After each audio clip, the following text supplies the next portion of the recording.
Good morning students.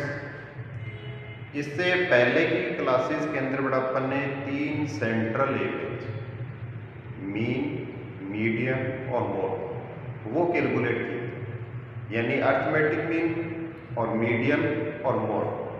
ये बड़ा तीनों ही सेंट्रल एवरेज कहलाते हैं, यानी केंद्रीय माप। अगर अपने से कोई पूछे तो एक प्रकार से केंद्रीय माप है, उसके अंदर मीन, मीडियन, मोड है, इन तीनों को लिया जाता है।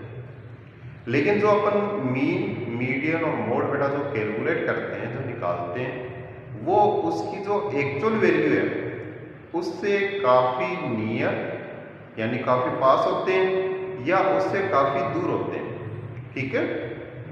अब मान लीजिए अपन ये मान के चलते हैं कि एक क्लास के अंदर जितने भी मान लीजिए स्टूडेंट्स है उसका अपन ने रिजल्ट है उसका एवरेज कैलकुलेट किया, और वो एवरेज रिजल्ट है वो मान लीजिए आ रहा है कि इसके अंदर 50% है।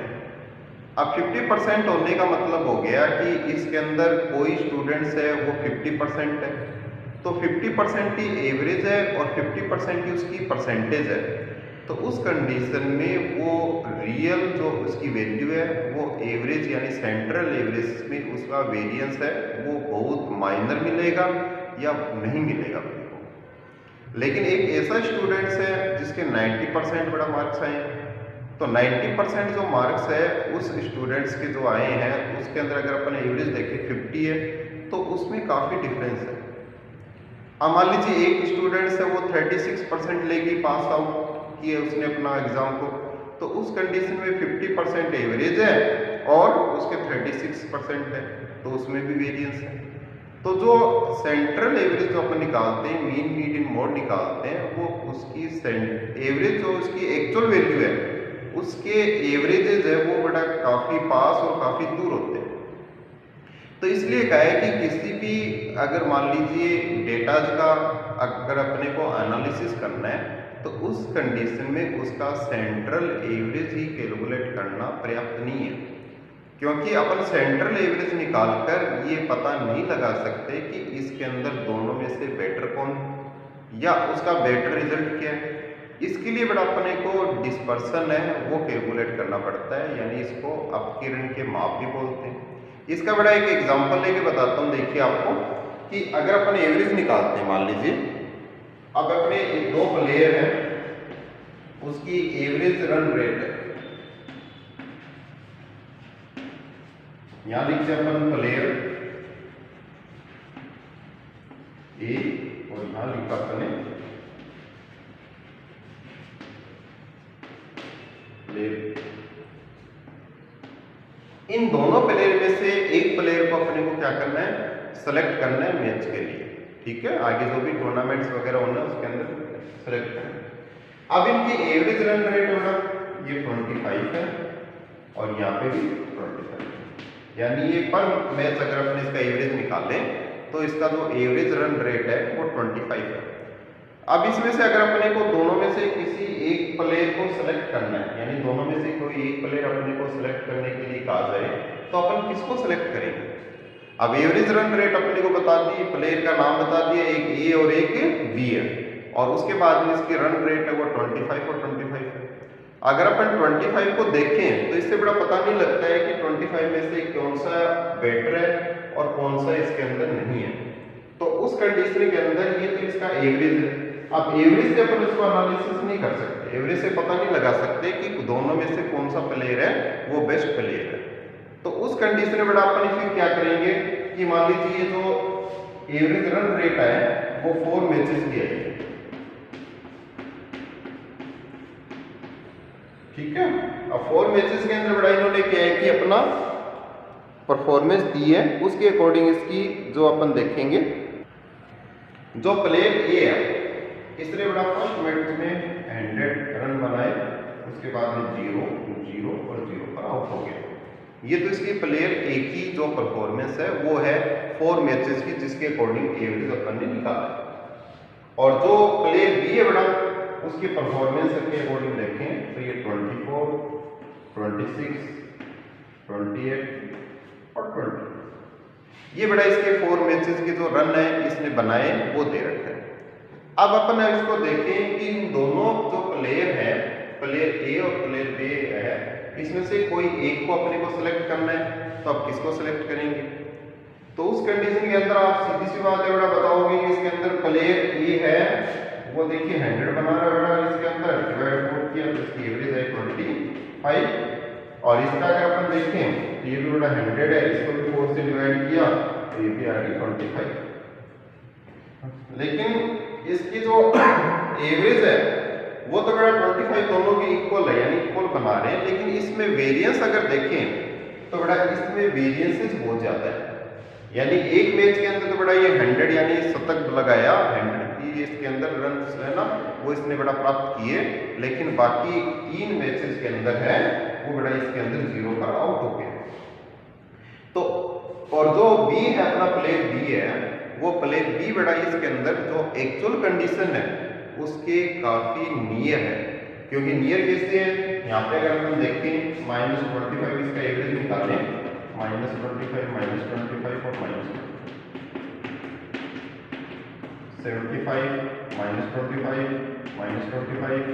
-25 इसके अंदर बड़ा देखो वेरिएंस बोलते हैं इसको क्या बोलते हैं? वेरिएंस। इसमें वेरिएंस बहुत ज्यादा है ना, क्योंकि जो इसका एवरेज है उसके इसका जो एक्चुअल कंडीशन है वो मैच नहीं खाती है। और लेकिन यहाँ पे बड़ा अगर अपन देखें 25 और 25,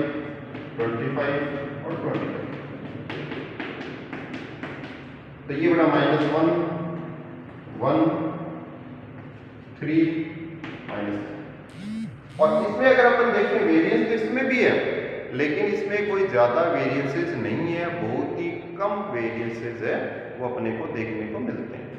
तो अगर अपन बड़ा ये कंडीशन अगर देखें तो उसमें से अगर अपने को सेलेक्ट करना है तो अपन एवरेज के ऊपर किसी भी प्लेयर को सिलेक्ट नहीं कर सकते। इसके लिए अपन क्या करेंगे, इसका डिस्पर्सन है वो कैलकुलेट करेंगे। बेटा डिस्पर्सन का मतलब ये होता है कि जो अपन उसकी एवरेज कैलकुलेट करते हैं, एवरेज निकालते हैं, वो एवरेज है ना बेटा वो उसकी रियल वैल्यू से काफी नियर और काफी दूर होता है उससे।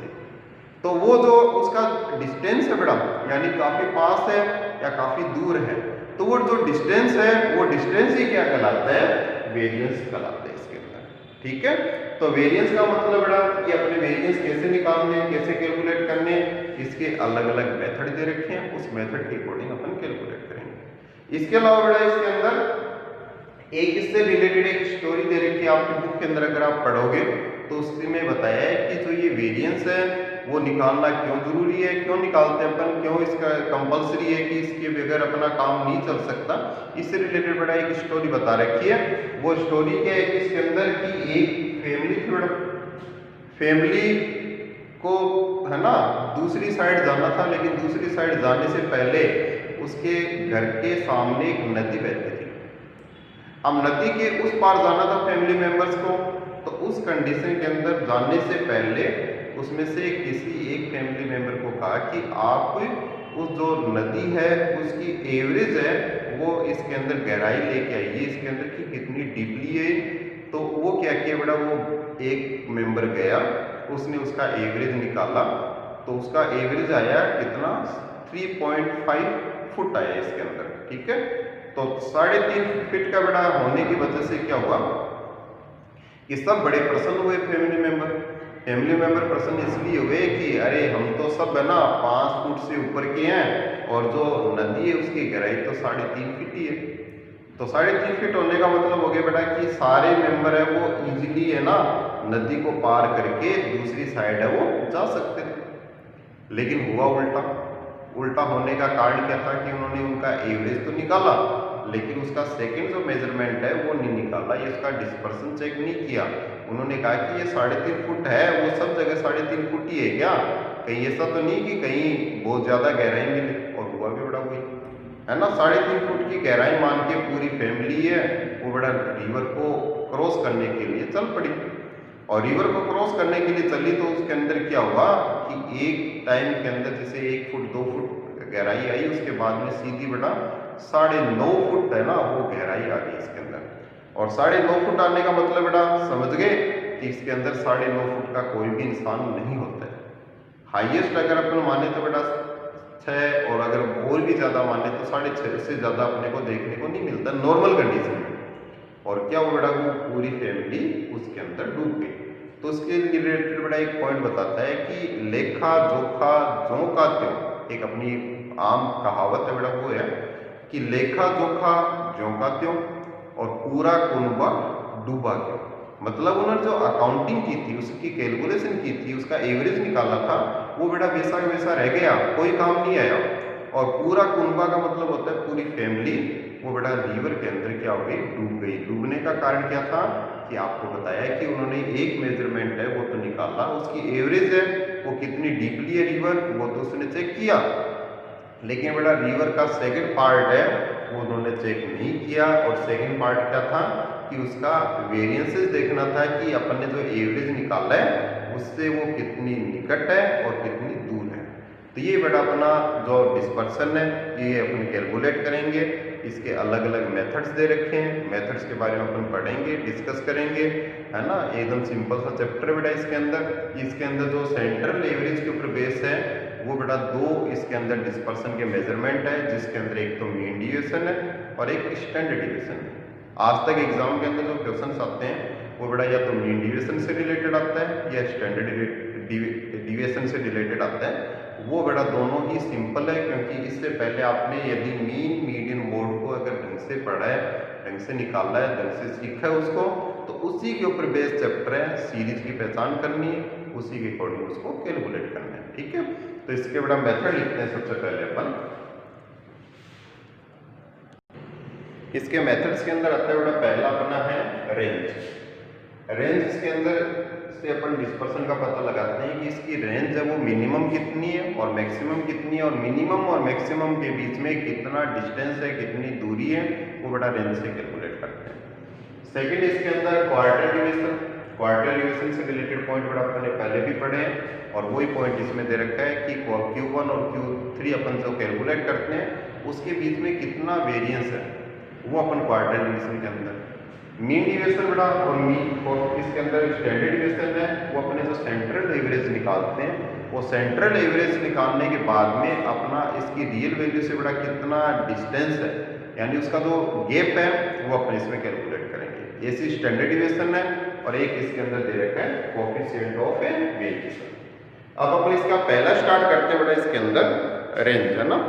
रेंज का बताया मैंने कि रेंज का मतलब होता है बेटा कि उसकी जो मिनिमम वैल्यू है और उसकी जो मैक्सिमम वैल्यू है ना, उनके बीच का जो गैप है, डिस्टेंस है, वो क्या कहलाता है, रेंज कहलाता है, ठीक है। तो रेंज निकालने के लिए अपन एक फॉर्मूला यूज करते हैं बेटा कि रेंज इज इक्वल टू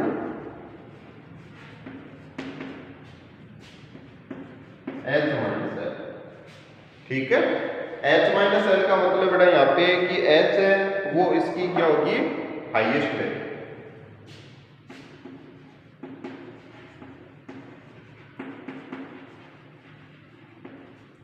और जो एल है बेटा इसका, एल का मीन यहाँ पे लोवेस्ट,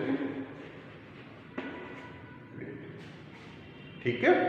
तो रेंज को अगर अपने को कैलकुलेट करना हो तो रेंज का एकदम सिंपल सा फॉर्मूला बेटा कि इसके अंदर highest value minus lowest value. ये बड़ा जो अपना होता है वो होता है इसके अंदर एब्सोल्यूट, है ना, मेजरमेंट। एब्सोल्यूट मेजरमेंट का मतलब यदि आपको रेंज निकालना है, क्वार्टर डिवीजन निकालना है, मीन डिवीजन निकालना है या स्टैंडर्ड डिवीजन निकालना है, वो एब्सोल्यूट मेजर्स कहलाते हैं। वास्तविक तो वो कितना है वो निकालना है।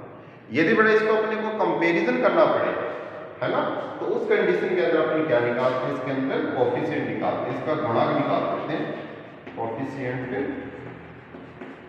ऑफ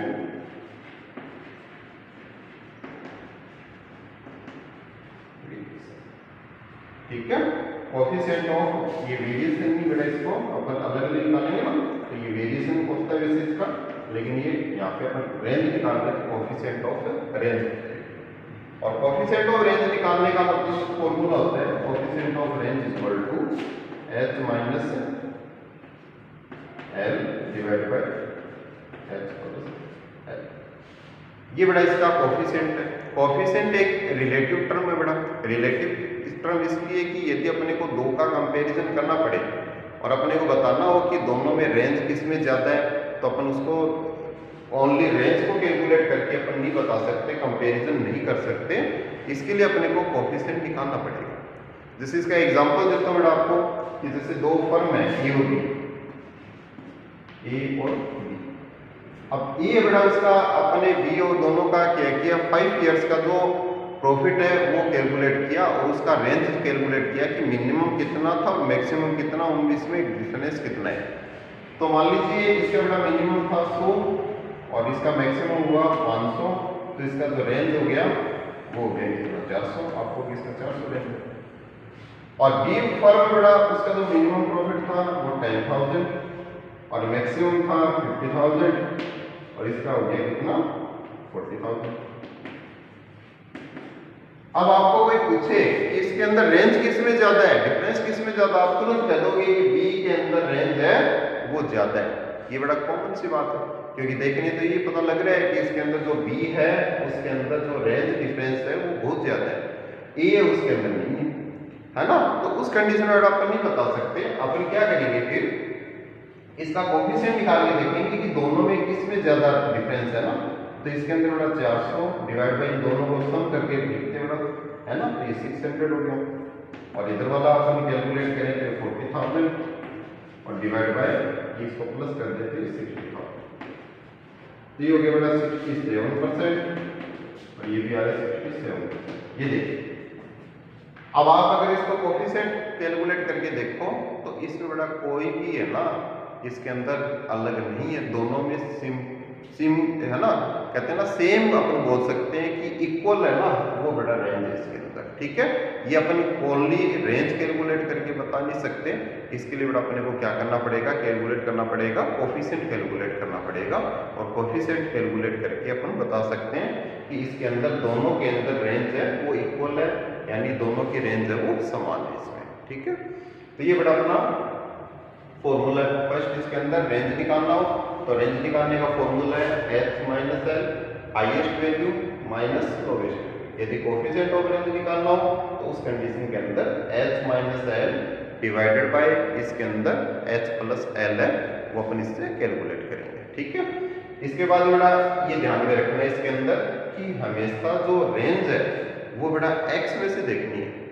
ठीक है, कई बार क्या होता है स्टूडेंट्स बड़ा जैसे फ्रीक्वेंसी में से रेंज है ना वो कैलकुलेट कर देते हैं। यदि आपने बड़ा फ्रीक्वेंसी में से रेंज कैलकुलेट कर दी तो आपका आंसर है वो गलत हो जाएगा। इसलिए रेंज कभी भी कैलकुलेट करनी हो तो आपको x में है ना, x के अंदर ही रेंज है वो देखनी है इसके अंदर।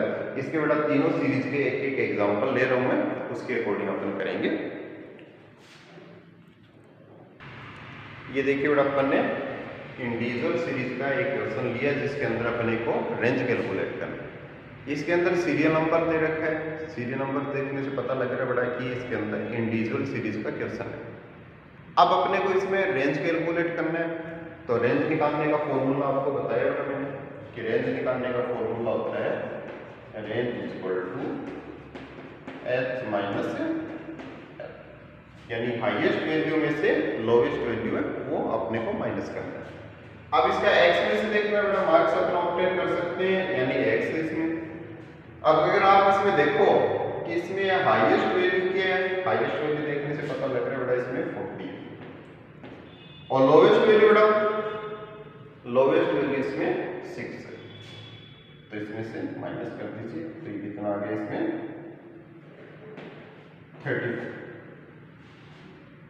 34 बड़ा अपना वो रेंज है इसके अंदर। यदि कोफिशिएंट पूछे तो कोफिशिएंट का फॉर्मूला लगा दो, खुद से के अकॉर्डिंग अपना आ जाएगा इसमें। ठीक है, तो इंडिविजुअल सीरीज के अंदर यदि अपने को रेंज कैलकुलेट करना है तो ये ध्यान में रखना है कि इसके अंदर जो अपना x है उसी से देखेंगे, उसकी बड़ा हाईएस्ट वैल्यू और लोवेस्ट वैल्यू का डिफरेंस ले लीजिए। बस एक बात और ध्यान में रखनी है, यदि प्लस और माइनस की संख्या दे रखी है तो माइनस की जितनी भी बड़ी संख्या है वो उतनी छोटी होती है, ध्यान रखना इसमें। ठीक है, और प्लस का तो बड़ा जो प्लस की बड़ी संख्या वही बड़ी रहेगी, छोटी है वो छोटी रहेगी। लेकिन यदि माइनस के अंदर दे रखी है तो माइनस में आपको ये ध्यान रखना है कि माइनस की जितनी बड़ी संख्या है वो उतनी ही छोटी होती है। ठीक है, ये बात ध्यान में रखनी है। तो इंडिविजुअल सीरीज के अंदर बड़ा इतना सही है इसका। नेक्स्ट अपन इसका एक डिस्क्रीट सीरीज का क्वेश्चन लेते हैं कि डिस्क्रीट सीरीज यदि क्वेश्चन में दे रखी है और अपने को रेंज कैलकुलेट करना है तो उसका भी बड़ा एक क्वेश्चन अपन ले रहे हैं इसके अंदर।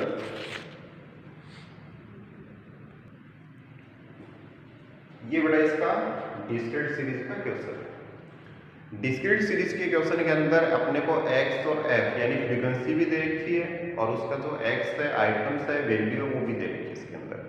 अब रेंज कैलकुलेट करना है, रेंज का फॉर्मूला सेम अपना वही है, range is equal to h minus l।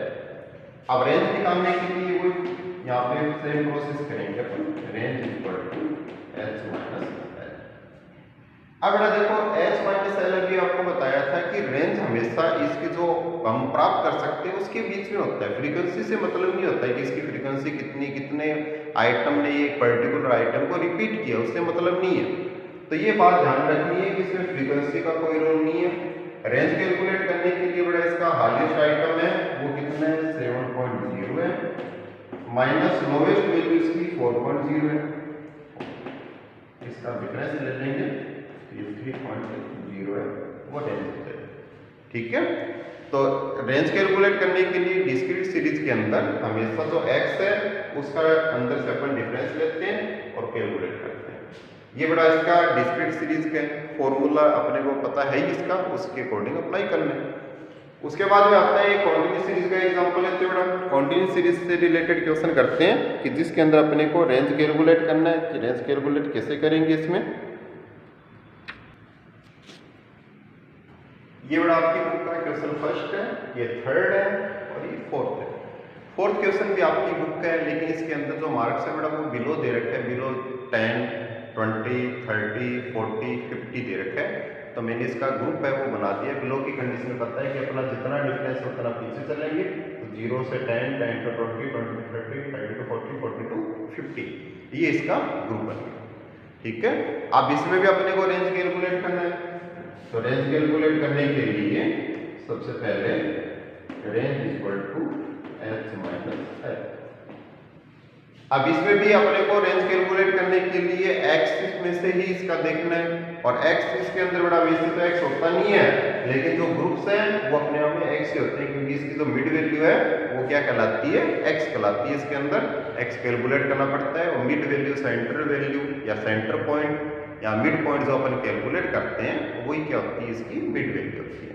ठीक है, तो बेटा इसमें h minus l highest value अब इसके अंदर से अपने को देखना है।